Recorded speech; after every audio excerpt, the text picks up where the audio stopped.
మిఠాయిలు తయారు చేస్తున్నామండి మేము. 2 కేజీలు పంచదార మైదా పిండి అండి, 2 కేజీలు, కేజీన్నర పంచదార అండి, 1/2 కేజీ గోధుమ రవ్వ అండి, ఇవ్వండి 1/2 కేజీ డాల్డా నెయ్యి కలిపండి, 1/2 కేజీ అండి. ఇప్పుడు ఇది మరబెట్టేస్తాం కదండి, మరబెట్టేసి పిండి కలిపితాడు చూపిస్తానండి. 1 కేజీ మైదాకి 1/2 కేజీ గోధుమ రవ్వ అండి. చూడండి వేసాను. ఇది ఇందులో ఇలా వేస్తాం కదండి, ఇది ఇలా కలిపించుకొని ఇందులో నెయ్యి మరబెట్టిన నెయ్యి అని డాల్డా కలిపింది ఇందులో వేసుకోవాలండి. చూడండి కొంచెం సోడా వేయాలండి ఇందులోని, కొంచెం తక్కువ, కొంచెం సోడా వేసాం కదండి, కొద్దిగా ఉప్పు వేసుకోవాలండి.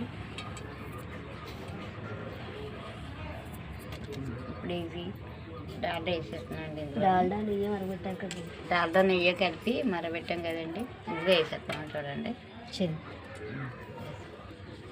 చూడండి నెయ్యి, కాచిన నెయ్యి వేసాం.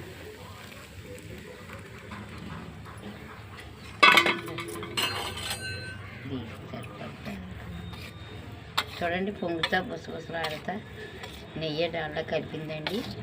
ఇలా వేసుకొని కలుపుకుంటే గుల్లగా ఉంటాయండి, బాగుంటాయండి గోరుమిటీలు. వండాక మళ్ళీ మీకు ఇవ్వండి ముద్ద కలిపిస్తున్నామండి. దేనికండి ముద్ద?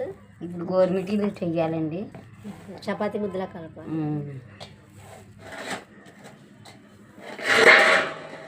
పర్లేదు పర్లేదు అంటే గోరుమిటీలు తయారు చేసి విధానం కదండి. ఏమేం కావాలో చెప్పండి. మీ పేరేంటండి? కరచనక. నా పేరండి సుశీల అండి. కేజీ మైదా అండి. అవునండి. 1/4 కేజీ కరాచీ కేజీకి. డాల్డా 100 గ్రాములు, నెయ్యి 50 గ్రాములు. ఇప్పుడు మేము 2 కేజీలు చేసుకుంటున్నామని చెప్పి మేము ఇప్పుడు 2 కేజీలు తయారు చేస్తున్నామండి. చెప్పండి. అలా వేస్తారండి.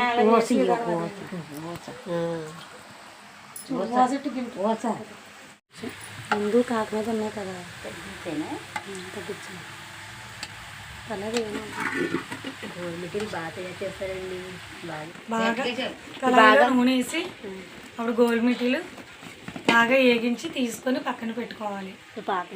తర్వాత పాకం తేగపాకం వచ్చే వరకు బాగా మరగనివ్వాలి. తేగపాకం వచ్చే వరకు అలా కలుపుతూ ఉండాలండి.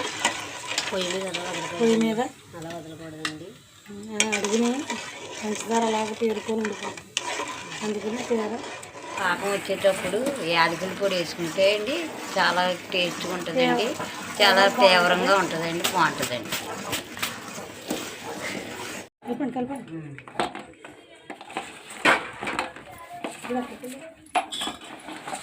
కలిపి పైకి కనుక పైకి కలిపి అది కలిపి ఇది కలుపుకుంటే కొద్దిగా అన్నిటికి పట్టాలి కలిసి ముగ్గురు 3. చూడండి గోరుమిటీలు తయారైపోయండి, చాలా బాగా పాకం పెట్టిందండి. అట్లకి మీరు కూడా లైక్ చేసి షేర్ చేసి మా ఛానల్ సబ్స్క్రైబ్ చేసి లైక్ చేయండి, షేర్ చేయండి.